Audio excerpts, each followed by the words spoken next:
Assalamualaikum warahmatullahi wabarakatuh. Halo semua, sebelumnya perkenalkan, nama saya Linda Lestari. Saya berasal dari Universitas Sultan Agung Tirtayasa. Saya kelas 1F dan NIM saya 66123014. Di sini saya akan menjelaskan mata kuliah Sosiologi dan Antropologi dengan materi stratifikasi sosial dan mobilitas sosial. Dan dosen pengampu adalah Ibu Sirvi Rahayu SS MAP. Yuk kita simak terlebih dahulu. Apa itu stratifikasi sosial dan mobilitas sosial? Stratifikasi sosial itu dapat diartikan sebagai pembeda penduduk atau masyarakat ke dalam kelas-kelas secara bertingkat maupun vertikal. Stratifikasi berasal dari kata stratum yang artinya adalah lapisan dan sosial yang artinya adalah masyarakat. Adapun fungsi stratifikasi sosial yang pertama yaitu distribusi hak istimewa yang sifatnya objektif, yang dimana pada jabatan maupun kedudukan seseorang. Yang kedua yaitu menentukan prestise serta penghargaan, yaitu sistem tingkatan strata sosial bersangkutan pada prestise serta penghargaan seorang individu, yang dimana penghargaan pada seseorang individu yang menduduki serta melaksanakan tugasnya dapat dipandang tugasnya dengan baik. Yang ketiga yaitu kriteria dan sistem pertentangan, yang dimana kriteria ini dapat diperoleh dengan kualitas pribadi, kerabat tertentu, keanggotaan kelompok, wewenang maupun kekuasaan. Yang keempat yaitu menentukan simbol status maupun kedudukan seseorang, yang dimana peran khusus serta standar dari tingkah laku seseorang dalam kehidupannya. Dan yang kelima yaitu alat solidaritas antara individu atau antar kelompok, mengharmoniskan setiap unit yang ada dalam struktur sosial tersebut, yang artinya termasuk dalam menentukan tingkat kekayaan, penghasilan, keselamatan, serta kewenangan. Selanjutnya ada sifat stratifikasi sosial. Yang pertama, stratifikasi sosial terbuka.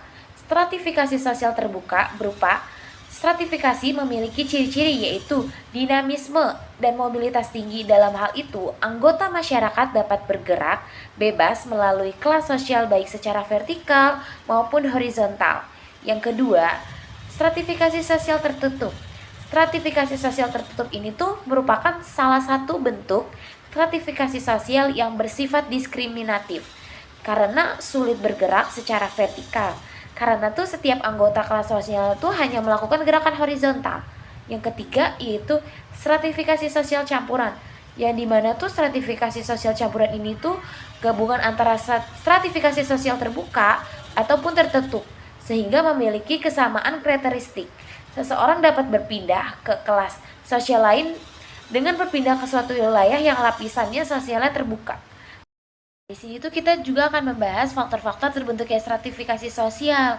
Yang pertama itu ada kekuasaan. Kekuasaan itu di mana seseorang memiliki jabatan yang tidak dimiliki orang lain. Bukan berarti tidak dimiliki orang lain, itu di mana tuh setiap orang lain tuh gak bisa nih memiliki jabatan tersebut. Contohnya seperti jabatan sebagai presiden, menteri, dan yang lainnya. Yang kedua itu kekayaan. Kekayaan tuh dimana seseorang memiliki kekayaan, kayak misalnya memiliki harta, dan dia tuh beda tuh dengan kelas-kelas bawah lainnya. Dia bisa berbelanja dengan sepuasnya, kayak gitu. Yang ketiga yaitu kehormatan.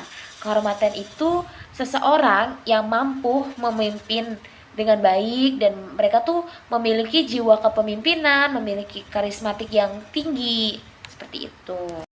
Nah, materi yang kedua yaitu mobilitas sosial. Apa sih mobilitas sosial? Mobilitas sosial adalah perpindahan status sosial yang dimiliki seseorang atau kelompok ke status sosial lain dalam masyarakat. Nah, di mobilitas sosial sendiri itu ada faktor penghambat. Yang pertama itu kemiskinan. Di mana tuh kemiskinan itu kesulitan untuk mencapai status sosial tertentu. Yang dimana tuh di kemiskinan itu tuh beda status sosial sama yang kelas atas. Yang kedua, diskriminasi. Diskriminasi itu adalah perlakuan yang membedakan terhadap golongan, seperti membedakan terhadap suku, ras, agama lainnya. Yang ketiga itu ada stereotip gender yang dimana tuh membeda-bedakan karakteristik serta posisi sosial laki-laki dan perempuan. Misalnya perempuan bekerja, padahal perempuan juga bisa bekerja seperti laki-laki lainnya. Adapun bentuk mobilitas sosial, yang pertama itu mobilitas sosial vertikal, yaitu perpindahan status sosial yang dimiliki seseorang atau kelompok ke status sosial lainnya. Yang kedua, mobilitas sosial horizontal, yang dimana tuh perpindahan status sosial yang dialami seseorang atau kelompok tidak akan mengubah derajat sosialnya. Yang ketiga, mobilitas sosial antar generasi, perpindahan status sosial sesuatu generasi ke generasi lainnya. Misalnya dari kakek nenek kalian yang bersekolah hanya cuma sampai SMP, sedangkan ibu kalian dan ayah kalian tuh bisa sekolah sampai jenjang yang tinggi, dan kita generasi baru itu tuh memiliki antar generasi yang berbeda-beda dari satu ke satu yang lainnya. Yang keempat yaitu mobilitas sosial intragenerasi, yang dimana tuh mobilitas yang dialami oleh seseorang atau kelompok orang dalam satu generasi. Mobilitas sosial juga memiliki dampak positif dan negatif. Dampak positifnya yaitu yang pertama, mendorong seseorang untuk maju. Yang kedua, mempercepat perubahan sosial. Yang ketiga, menaikkan tingkat kesejahteraan hidup. Adapun dampak negatifnya, yang pertama itu kecemasan. Yang kedua, melemahkan solidaritas kelompok. Dan yang ketiga, memicu kelompok. Itu saja yang dapat saya sampaikan. Apabila ada kesalahan atau kurang kata-kata yang saya kurang jelas ataupun yang tidak bisa dipahami, mohon maaf. Kurang lebihnya, Assalamualaikum warahmatullahi wabarakatuh.